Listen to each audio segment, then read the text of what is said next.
जय हिंद साथियों। आपको मेरे पीछे दो सिंबल दिखाई दे रहे होंगे। क्या इसका सही नाम आप जानते हैं? नहीं जानते होंगे। मैं गारंटी के साथ कह रहा हूं कि 90% लोग इनका सही नाम नहीं जानते हैं। लोग हैश या हैशटैग से काम चला लेते हैं या फिर @ से काम चला लेते हैं, लेकिन सही नाम नहीं पता है। ये जो आपको दिख रहा है ना, ये सिर्फ एक सिंबल और नहीं है, ये पूरा का पूरा शब्द है। और एक नहीं, दो शब्द लिखा हुआ है। और इसकी कहानी जानेंगे तो फिर आपको तो मजा ही आ जाएगा। कहां से शुरू हुआ और कहां पहुंच गए दोनों सिंबल, चलिए आज मैं आपको बता रहा हूं उनके पीछे की कहानी। लेकिन एक बात मैं आपसे कहूंगा, अगर इन दोनों के पीछे की कहानी दिलचस्प लगे और आपको लगे कि हाँ यार एक तो बिल्कुल यूनिक चीज है, तो फिर आप कमेंट करके जरूर बताइएगा। और चैनल पर अब तक नए हैं, सब्सक्राइब नहीं किए हैं तो कर दीजिएगा भाई, मेरा भी हौसला बढ़ेगा। आइए देखिए, अगर मैं आपसे ये कहूं कि ये जो हैश या हैशटैग आप कहते हैं, इसे आप किस नाम से जानना चाहेंगे? अगर मैं आपके सामने 4 ऑप्शन रख दूं, pound sign, number sign, hash या आफ्टरथॉट, क्या कहना चाहेंगे? मैं तो ये कह रहा हूं कि आप चारों नाम से जानिए, क्योंकि चारों ही नाम इसी के हैं। Pound sign, number sign, hash, afterthought. अभी मैंने कहा था ना कि 2 शब्द लिखा हुआ है, सिंबल तो बाद में बना, ये 2 शब्द लिखा हुआ। कैसे लिखा हुआ? आप पाउंड को जानते होंगे ना, पाउंड इंग्लैंड की करेंसी का सिंबल से जानते हैं। लेकिन यही रोमन कल्चर में इसे लिब्रा पाउंड कहा जाता था। पाउंड माप तोल की इकाई हो गई, लेकिन लिब्रा जो है ये माप की रोमन इकाई का नाम है लिब्रा। तो कुल मिला के होता है लिब्रा पाउंड। ऐसे लिब्रा पाउंड ऐसे लिखा जाता था, लिब्रा पाउंड ऐसे लिखा जाता था। ठीक है। अच्छा, लिब्रा पाउंड कहते किसे कहते रोमन में? 12 की संख्या को 1 लिब्रा पाउंड कहा जाता था उस जमाने में। हालांकि धीरे धीरे करके कल्चर खत्म हो गया, सीधे मापतोल की इकाई हो गई लिब्रा पाउंड। तो जब भी अगर लिखना हो 2 Libra pound, 3 Libra pound, 4 Libra pound, तो कैसे लिखा जाता था? ऐसे लिखा जाता था 2 और ऐसे L और B लिख देते थे, यानी कि हो गया 2 लिब्रा पाउंड। 3 लिब्रा पाउंड तो 3 लिख करके L और B लिख देते थे। लेकिन ये तो हो गया L और B। यह किसी भी माप का सिंबल कैसे होगा? तो सिंबल बनाने के लिए यहां पर ऐसे क्रॉस कर दिया, काट दिया। और याद रखिए कि क्रॉस करने का कल्चर आज भी चल रहा है। अपने यहां इंडिया में रुपए का जो चिन्ह है वो कैसे है? ऐसे सिंपल र लिखा होता है, लेकिन अगर इसी को ऐसे क्रॉस करके काट दे तो हो गया रुपए का चिन्ह। ऐसे डॉलर का सिंबल ऐसे होता है ना, फिर ऐसे काट देंगे तो हो जाएगा डॉलर का सिंबल। ऐसे ही पाउंड का सिंबल ऐसे हो गया, एन का हो गया। तो ये जो कल्चर है वो आज भी चल रहा है, उस जमाने से शुरू हुआ कल्चर आज भी चल रहा। तो ये देखिएगा, ये लिब्रा पाउंड का ये सिंबल ऐसे बन गया। लेकिन अब इसको थोड़ा सा जल्दी में जब वो लोग लिखते थे तो कैसे लिखते थे? ऐसे लिखते थे। देख लीजिएगा, ये रहा। जब जल्दी में लिखते थे तो ये L और B ऐसे ना लिख करके ऐसे हो गया L और ये रहा ऐसे B, ऐसे हो गया, ऐसे हो गया। ये महान साइंटिस्ट आइंस्टीन ने अपने हाथों से ऐसे लिखा हुआ। उस जमाने के बुक के एक इमेज है, मैंने आपके सामने रखा हुआ है। उस जमाने में ऐसे उन्होंने लिखा हुआ था। तो आपको बात समझ में आ गई? ये टोटल क्या लिखा हुआ है? ये लिब्रा पाउंड लिखा हुआ है। धीरे धीरे ये बदलते बदलते ऐसे बन गया लिब्रा पाउंड। तो ये लिब्रा पाउंड का साइन है। तो देखिए लिखा हुआ ना, पाउंड साइन। बात समझ में आ गई? ये पाउंड साइन का चिन्ह हो गया। पूरे यूरोप में धीरे धीरे करके ये फेमस हो गया पाउंड साइन का चिन्ह। यानी कि 2 पाउंड लिखना हो तो ऐसे करके 2 पाउंड लिख दीजिए, ये हो गया 2 पाउंड। 10 पाउंड लिखना हो तो 10 करके ऐसे ऐसे कर दीजिएगा, हो जाएगा 10 पाउंड हो गया। लेकिन यही 19वीं शताब्दी के शुरू होते होते अमेरिका में इसे 2 नाम से जाना जाने लगा था। एक तो पाउंड का मैंने बता दिया 2 पाउंड, लेकिन नंबर साइन के रूप में भी ये धीरे धीरे करके पहचान बनाने लगा। कैसे पहचान बनाने लगा? 2 तरीका था। अगर ये किसी भी नंबर के जस्ट पहले लिख दिया, इसका मतलब ये 10 नंबर है, ये इसका मतलब ये 10 नंबर है, ये तब ये नंबर साइन हो गया। लेकिन यही 10 के बाद अगर लिखा हुआ है तो ये पाउंड साइन हो गया। ये अमेरिकन कल्चर में इस तरीके से ये साइन जो है फेमस हो गया। ये पाउंड का भी साइन हो गया और नंबर का भी साइन हो गया। तो 2 नाम क्लियर हुए। अब एक और देख लीजिएगा, वहीं फ्रांस में क्या है? इसे हैश कहा जाना शुरू हुआ। अब क्यों हैश कहा जाना शुरू हुआ देखिएगा। और हैश शब्द आया कहां से? ये हैश्ड से निकला, हैश से। और हैश्ड शब्द फ्रेंच शब्द हैचर से निकला हुआ। अब हैचर का मतलब होता है टुकड़ों में काटना। जब केक को वो क्या करते थे, ऐसे ऐसे करके टुकड़ों में काट देते थे, तो छोटे छोटे टुकड़ों को कहा जाता था हैचर या हैश कहा जाता था। एकदम सेम ऐसे ही बनता था। तो इस सिंबल का प्रयोग वो उसलिए करते थे कि किसी भी चीज को जब टुकड़े में काट दिया जाए तो उसे हैश कहा जाता था। तो फ्रेंच शब्द हुआ हैश।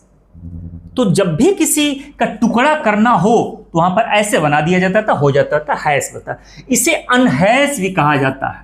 तो हैश शब्द की उत्पत्ति तो हो गई, हैश शब्द कहां से निकल करके ये तो समझ में आ गया, लेकिन अभी भी देखिएगा हैश शब्द का मतलब सिर्फ टुकड़ों में काटना तक रह गया है कि काटने के लिए शुरू हुआ था ये चीजें। लेकिन अब आइए ये टेलीफोन पर कैसे आ गया, ट्विटर की जान कैसे बन गया, उसको भी देख लीजिएगा। 1960 ईस्वी में बेल टेलीफोन लेबोरेटरीज के इंजीनियर्स बैठ करके काम कर रहे थे।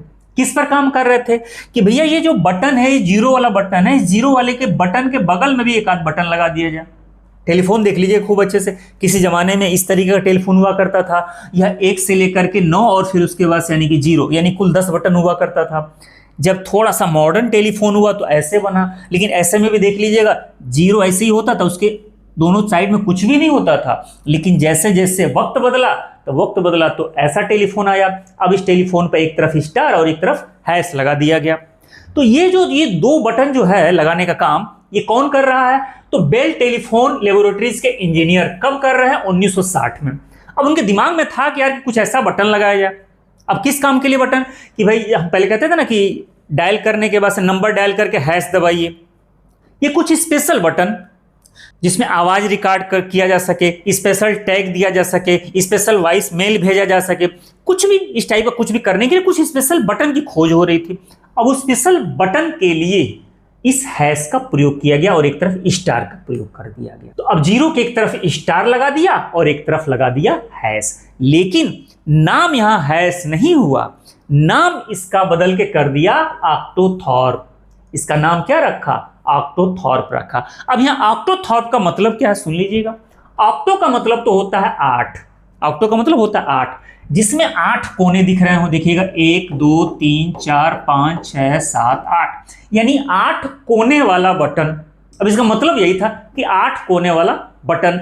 अब थॉर्प क्या है, थॉर्प शब्द लगाने के पीछे कई थियरी है, लेकिन सबसे फेमस थियरी यही है कि अमेरिका के जो ओलंपिक स्वर्ण पदक विजेता थे जिम थॉर्प, इनके सम्मान में यहाँ पे थॉर्प लगा दिया गया, हो गया ऑक्टोथॉर्प।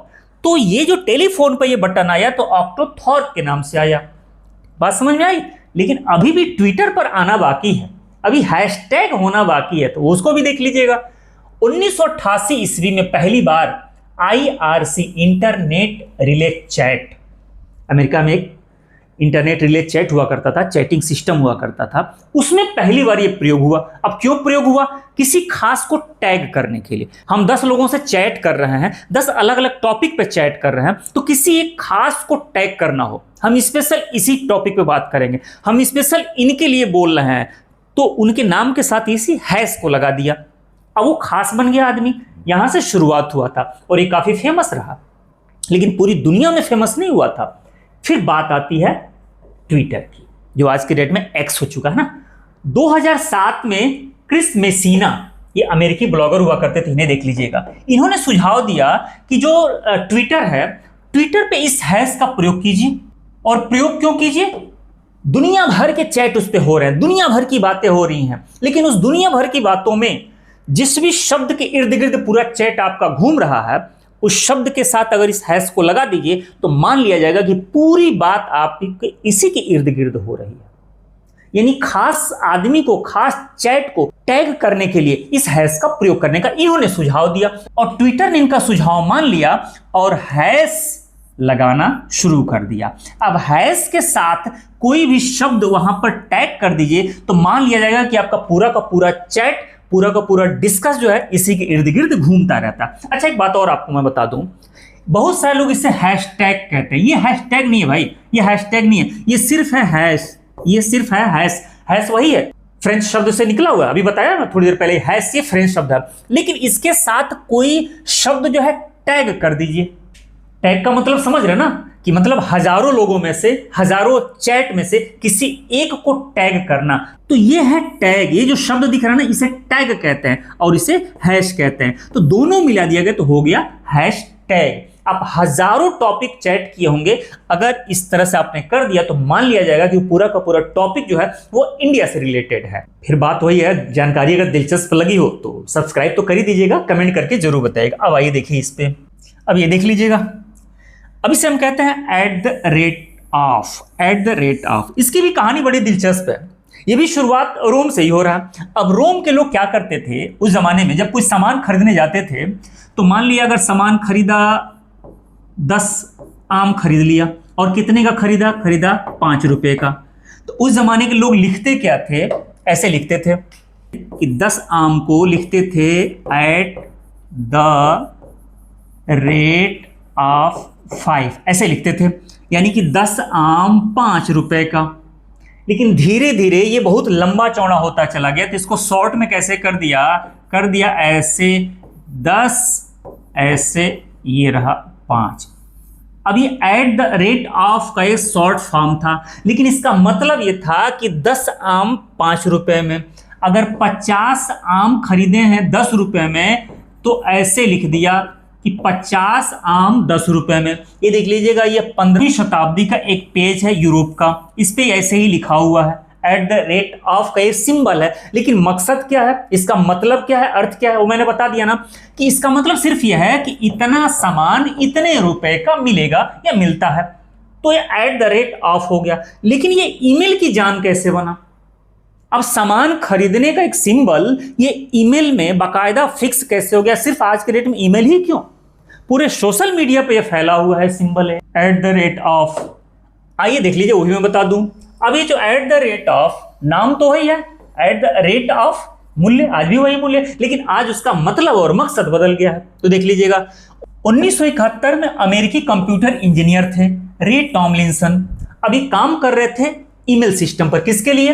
अर्पानेट के लिए। अभी अर्पानेट के लिए ईमेल सिस्टम पर काम कर रहे थे, तो इनके दिमाग में आया कि कोई ऐसा सिंबल लाया जाए, कोई ऐसा चिन्ह लाया जाए जो यूजर को और होस्ट को दोनों को अलग कर सके। यानी कि जो ईमेल का होस्ट है और जो उस पर काम कर रहा है जो यूजर है, इन दोनों के बीच में कुछ ऐसा सिंबल लगाया जाए कि दोनों को अलग किया जा सके, हम जान सकें कि ये यूजर है और ईमेल होस्ट करने वाला है, यानी कि मालिक है। अब ये ऐसे कुछ सिंबल की खोज कर रहे थे, तो इनके दिमाग पे यही चढ़ गया। अब ये सिंबल जो है लुप्त हो चुका था, ये रोमन कल्चर में यूज तो किया जाता था, लेकिन आज के डेट में कोई बहुत ज्यादा इसकी जरूरत थी नहीं। अब इन्होंने उठाया और ईमेल में यूज कर दिया। अब इधर यूजर का नाम और बीच में लगा दिया एट द रेट ऑफ, और इधर हो गया होस्ट का नाम। जैसे मान लिया अगर लिखना हो ऐसे इंडिया, इंडिया लिख दें और लिखें एट द रेट ऑफ, और फिर लिखें gmail.com, ऐसे लिख देते हैं हम लोग। तो इंडिया यानी कि यूजर हो गया। जैसे मान ली मेरी आईडी होगी तो मैं अपने नाम से बनाया, इंडिया मैंने बना लिया, और ये होस्ट करने वाला यानी कि ईमेल का मालिक है, ईमेल या होस्ट कौन कर रहा है? तो हो रहा है gmail.com, yahoo.com, कुछ भी ऐसा होगा। तो ये होस्ट वाला यानी कि मालिक ये हो गया, और जो यूज कर रहा है वो ये हो गया। अब दोनों के बीच में ये लगा तो ये दोनों का डिफरेंस हो गया। तो इस तरीके से रे टॉमलिंसन की देन है कि एट द रेट ऑफ जो है यह किसी वस्तु का मूल्य चेक करने का एक सिंबल हुआ करता था, बताने का एक सिंबल हुआ करता था, वह ईमेल तक कैसे पहुंच गया। तो है ना मजेदार दोनों के किस्से। एक हैश कहां से शुरू हुआ था? पाउंड साइन से शुरू होकर के हैश तक पहुंच गया, और ये जो है रेट बताने, मूल्य बताने का एक सिंबल हुआ करता था। ये आज के डेट में ईमेल की जान बन गया है। बिना इसके ईमेल का आज के डेट में कोई वजूद नहीं है। अब आप कमेंट करके जरूर बताइएगा कि आज की दिलचस्प कहानी आपको कैसी लगी और वीडियो कैसा लगा, कमेंट करके जरूर बताइएगा। खैर, लाइक शेयर ना किए हो तो कर दीजिएगा, सब्सक्राइब भी कर दीजिएगा। मिलते हैं समझदार टॉपिक के साथ, तब तक आप अपना ख्याल रखिए। Bye bye.